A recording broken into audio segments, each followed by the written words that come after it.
नमस्कार, मैं आकांक्षा सक्सेना। आशा करती हूँ आप लोग बहुत अच्छे होंगे। तो आज हम अपने इंग्लिश क्लब में बात करने वाले हैं ऐसी 2 ट्रिक्स की जो हमें मदद करेंगी एक अच्छे, इफ़ेक्टिव और एफिशिएंट कम्युनिकेटिव अप्रोच में। हमारी फ्लुएंसी को किस तरह से हम बढ़ाएं, वो कौन सी चीज़ें हैं जो हम अपने दिमाग में रखें, क्योंकि हम प्रोनंसिएशन की बात कर चुके हैं, हम इंटोनेशन की बात कर चुके हैं, हम स्ट्रेस की बात कर चुके हैं, कहाँ कैसे क्या बोलना है, कौन से एलिमेंट हैं जो हमको मदद करते हैं प्रॉपर प्रोनंसिएशन करने में, कौन से एलिमेंट्स हैं जो हमारी फ्लुएंसी को डिटरमिन करते हैं। हम इन सब के बारे में बात चुके हैं।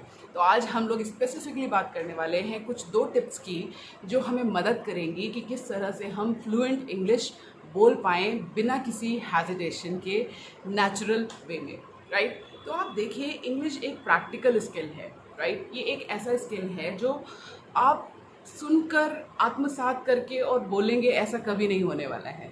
तो ये एक प्रैक्टिकल स्किल है। You will have to go out and you will have to speak out, you will have to use it in the practical sense. I understand कि आप नर्वस होंगे। जो लोग शुरुआत में इंग्लिश को एक कम्युनिकेटिव अप्रोच की तरह यूज़ करते हैं, जो कोशिश करते हैं कि वो अपने कम्युनिकेशन को इंग्लिश में करें, उनको शुरुआत में दिक्कत होती है, विच इज़ वेरी नॉर्मल।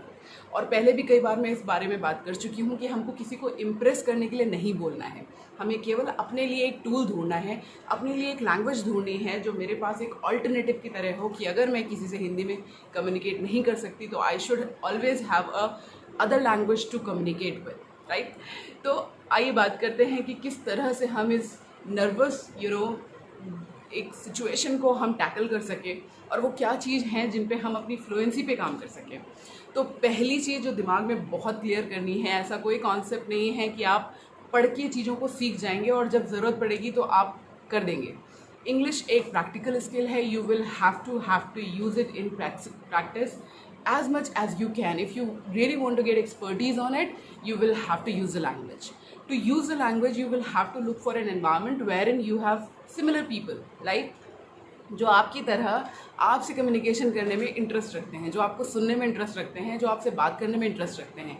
कोशिश करें अपनी लैंग्वेज के अधिकतर पार्ट को आप इंग्लिश से रिप्लेस करते जाएं। मैं कतई ये नहीं कह रही हूँ कि आपको पहले दिन अंग्रेज बन जाना है। आप नेटिव स्पीकर नहीं हैं तो धीरे धीरे आप रिप्लेसमेंट के फॉर्मूला को अपनाएंगे।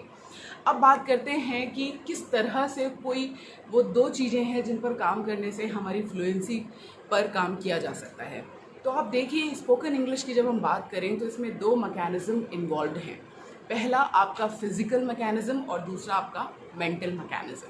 तो अगर आप फिज़िकल मैकेनिज़्म की बात करें तो जैसा हमने प्रोनंसिएशन में बात करते समय आपको बताया कि डिफरेंट साउंड को प्रोड्यूस करने के लिए आपके लिप्स, आपके टीथ, आपके टंग, आपका वोकल एरिया, आपका ग्लॉटल एरिया, सबका बहुत कॉन्ट्रीब्यूशन है। तो ये ज़रूरी है कि इन सारे अंगों को, इन सब ऑर्गन्स को, इन सारे माउथ मैकेनिज़्म को जो कंट्रीब्यूट करते हैं साउंड के प्रोडक्शन में, उनको पर्टिकुलर साउंड को प्रोड्यूस करने की आदत हो। इस आदत को पढ़वाने के लिए आपको इसे प्रैक्टिस में लाना पड़ेगा और प्रैक्टिस में लाने के लिए आपको रोज़ शब्द बोलने पड़ेंगे, राइट। और आपको बोलने चाहिए। तो आप इसे कैसे कर सकते हैं? आप अपना फ़ोन उठाएं, एक किताब उठाएं या कोई भी न्यूज़पेपर उठाएं या कोई भी टेक्स्ट बुक उठाएं और उसमें एक पैराग्राफ डिसाइड कर लीजिए। अब आप उस पैराग्राफ को पढ़ने से पहले अपने फ़ोन में एक टाइमर लगाइए, राइट, और इस पैराग्राफ को पढ़ते चले जाइए। इस बार हम केवल और केवल स्पीड पर ध्यान दे रहे हैं और रीडिंग पे ध्यान दे रहे हैं। आप प्रोनंसिएशन गलत भी करते हैं तो let this be, no issues, right, because we are just trying to give the practice to the mouth organs to produce particular sounds, right. आदत पढ़वा रहे हैं कि कैसे इंग्लिश बोलनी है, राइट। तो आप उस पैराग्राफ को पढ़िए, टाइमर पे उसको देखिए कि कितने वक्त में आप उसको कवर कर पा रहे हैं। नेक्स्ट टाइम दूसरी बार आप रीडिंग करेंगे तो कोशिश करिए इस बार आपको पहले से कम टाइम लगना चाहिए, मतलब आपके मुंह को ज़्यादा आदत हो गई हो उन शब्दों को जल्दी जल्दी बोलने की। और तीसरी बार कोशिश करिए कि उससे भी कम आपको वक्त लगे। केवल उद्देश्य ये है कि आपके विभिन्न ऑर्गन्स को जो साउंड को प्रोड्यूस करते हैं उनको आदत हो इंग्लिश के शब्दों की, किस तरह से बोलते हैं, राइट। पहली चीज़ तो आप स्पीड रीडिंग कर सकते हैं और दूसरी चीज़ जो इंग्लिश के सॉन्ग्स होते हैं लिरिक्स के साथ, राइट, तो उनका रिटन एक्सप्रेशन नीचे आता रहता है। आप यूट्यूब पे जाएंगे, आप गूगल पे जाएंगे, बहुत सारे ऐसे रिसोर्सेज हैं जहाँ आपको लिरिक्स के साथ सॉन्ग मिलते हैं। कोई भी ऐसा सॉन्ग उठाइए जिसमें न्यूट्रल एक्सेंट है, मतलब ना अमेरिकन हो, ना ब्रिटिश हो, ना कोई और एक्सेंट हो, केवल न्यूट्रल एक्सेंट हो, उसको सुने, उसको कानों में लगाएं और उसके साथ साथ गाएं। आप फिर से अपने मुंह को एक आप वोकल ऑर्गन्स को एक अपॉर्चुनिटी दे रहे हैं शब्दों को बोलने की, प्रैक्टिस करने की, राइट। तो ये तो बात हो गई फिजिकल मैकेनिज्म की कि इसको हम कैसे ट्रेन करेंगे। अब बात आती है मेंटल मैकेनिज्म की। तो अब मेंटल मैकेनिज्म की बात करें तो मैंने आपको पहले भी कई बार कहा है कि हमें किसी को इम्प्रेस करने के लिए इंग्लिश नहीं बोलनी है। हम कम्युनिकेटिव अप्रोच को यूज़ कर रहे हैं, नेचुरल वे में सीखेंगे और नेचुरल वे में ही यूज़ करेंगे। 2-4 गलतियाँ करेंगे तो चलेगा, लेकिन communication should not disturb, should not get distracted, meaning बड़ा क्लियर होना चाहिए। तो अगर हम अपने मेंटल मैकेनिज्म की बात करें तो नो ट्रांसलेशन एट ऑल, क्योंकि जैसे ही आप ट्रांसलेशन की गति में आ जाते हैं वैसे ही आपका फ्लुएंसी टूटना ही टूटना है, कोई वजह ही नहीं है कि ये रोका जा सके। तो आप ट्रांसलेशन कतई नहीं करेंगे। पहला काम जो आपको करना है वो ये कि अपने आप को किसी भी रेगुलर प्रैक्टिस में जहाँ आप इंग्लिश बोलते हों उसमें इंगेज करें। वो कोई भी इंग्लिश क्लब हो सकता है, वो कोई भी इंग्लिश क्लास हो सकती है, वो आपका कोई भी बडी हो सकता है, वो कोई भी आपका लैंग्वेज पार्टनर हो सकता है, आपका कोई भी दोस्त हो सकता है, रिलेटिव हो सकता है, जिस पे आप पूरे दिन में कोई 15 मिनट बांध ले कि मैं आपसे फ़ोन पे इंग्लिश में कम्युनिकेशन करूँगा या करूँगी, या हम 4 लोग वीडियो कॉन्फ्रेंसिंग पे आएंगे और हम एक मुद्दे पे बात करेंगे और इंग्लिश में करेंगे, राइट। तो वहाँ से ट्रांसलेशन का, क्योंकि जब आप ऐसे मुद्दों पे बात करते हैं जिनके बारे में आपने प्लान नहीं किया तो आप नेचुरल स्पीकर बन जाते हैं और उस वक्त आपको सोचने की ज़रूरत नहीं पड़ती, आप ट्रांसलेशन करते नहीं, आपको जो आता है नेचुरली आता है। इस तरह से आप नेचुरल वे में कम्युनिकेट करना सीखते हैं। I hope you are getting my point. तो जैसे हमारे इंग्लिश क्लब में होता है, कई बार मैंने बोला कि अब हम क्लासेस ख़त्म करते हैं, but people don't agree because they know कि अगर इस 1 घंटे में भी मैंने खो दिया तो वो प्रैक्टिस का जो बहुत फोकस आवर है वो ख़त्म हो जाएगा, which is really good, right. तो हमें भले ही हफ्ते में 2 घंटे मिलें, लेकिन वो 2 घंटे हमारे अपने होते हैं जिसमें हमें इंग्लिश को प्रैक्टिस करना है, राइट। तो पहली चीज़, आप कोई भी रूटीन में कोई क्लब, कोई क्लास, कोई बडी पार्टनर, कोई फ़ोन पार्टनर ढूंढिए जिसके साथ आप डेली बेसिस पे इंग्लिश में कम्युनिकेशन कर सकें नेचुरल फॉर्म में without any planning, right.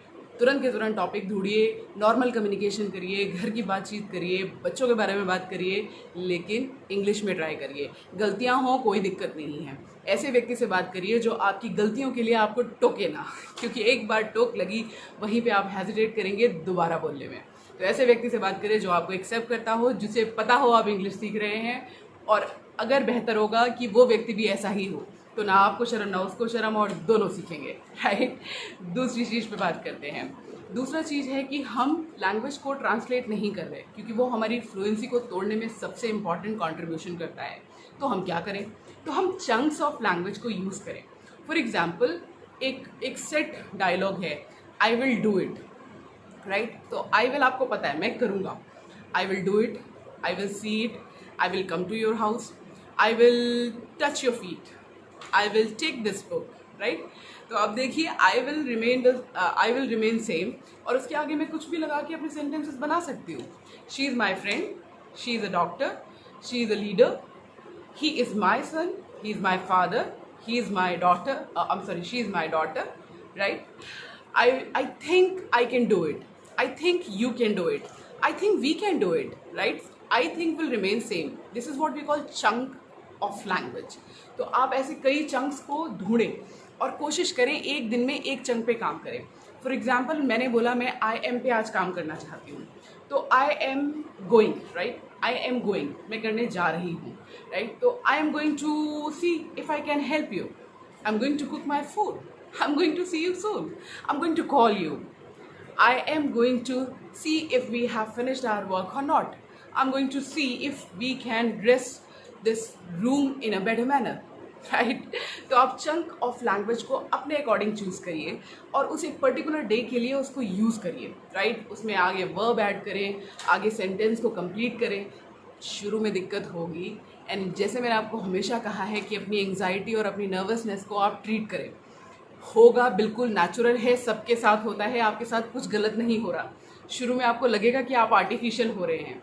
Late me see if I can do something for you, let me see if I can call you in the evening, let me see if we can work on this together, let me see if we can call her at our home, right. तो ऐसे chunks को बनाइए और उनको daily level पे use करिए।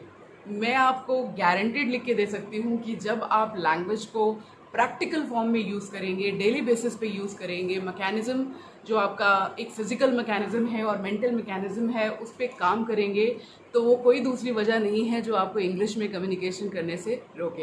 Hesitation मत करिए, go and speak out in English, do communicate in English. You are going to make mistake and be prepare for it. Till the time you would not make mistake, you are not going to learn. And do not hesitate yourself, do not get anxious of making mistakes, right? बहुत natural है, सब करते हैं। जो natural होता है वही गलती करता है, जो मैन मेड होता है, जो प्लान्ड होता है वो गलती नहीं करता। लेकिन प्लान्ड व्यक्ति कभी भी नेचुरल नहीं होता और कभी भी वो लोगों को उस लेवल पे कनेक्ट नहीं कर सकता जो एक नेचुरल व्यक्ति करता है। तो अपनी लैंग्वेज को नेचुरल फॉर्म में सीखें, इन दोनों ट्रिक्स पे काम करें। किस तरह से आप अपने वोकल पार्ट पे काम करें और किस तरह से अपने मेंटल पार्ट पे काम करें। आई होप ये दोनों ट्रिक आपको काम करेंगी। स्पीड रीडिंग करें, लिरिकल रीडिंग करें, उसको सुने, उसको दोहराएं ताकि आपके मुंह को आदत पड़े डिफरेंट तरीके के साउंड्स को प्रोड्यूस करने की। और प्रैक्टिस के लिए किसी भी क्लब को ज्वाइन करें और चंक्स ऑफ लैंग्वेज को यूज़ करें। मुझे लगता है ये दोनों टिप और उनके अंदर दी गई दो टिप आपको मदद करेंगी फ्लुएंट इंग्लिश बोलने में। आशा करती हूँ ये आपको फ्लुएंट इंग्लिश बोलने के लिए ना केवल मोटिवेट करेंगी बल्कि सोचने पे भी मजबूर करेंगी कि ये एक प्रैक्टिकल स्किल है। तब तक नहीं आएगी जब तक आप इसको प्रैक्टिकली यूज़ नहीं करेंगी।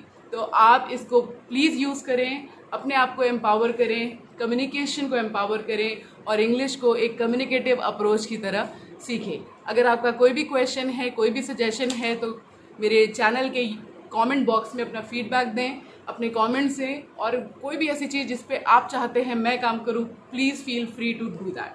अगर आपको मेरे द्वारा बनाए गए चैनल वीडियो अच्छे लगते हैं तो प्लीज़ उनको लाइक करें, सब्सक्राइब करें और शेयर करना ना भूलें।